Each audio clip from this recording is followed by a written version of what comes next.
Ilang residenteng naipit sa matinding baha ang sinagip sa Barangay Santo Domingo sa Quezon City.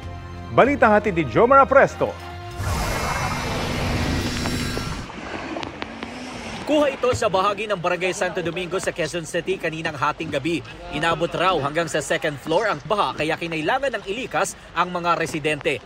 Sa kuhang ito, kita pa ang pagsagip sa ilang bata at matatanda sa lugar. Ayon sa barangay, mayroon din daw mga residente na nagpalikas pero piniling magpaiwan sa kalye ng G. Araneta Avenue. Ang ilan sa kanila, kita pa na sa bangketa na nagpalipas ng gabi.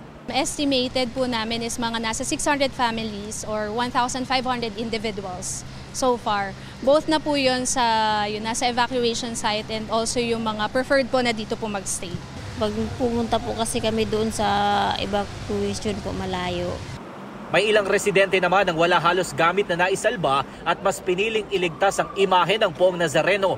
Bandang alas 5 ng madaling araw, ganito na ang sitwasyon sa bahagi ng G. Araneta Avenue. Sandamakmak na basura ang naglutangan, partikular sa southbound lane ng kalsada.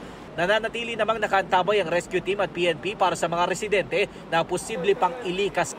Jomar Apresto nagbabalita para sa GMA Integrated News.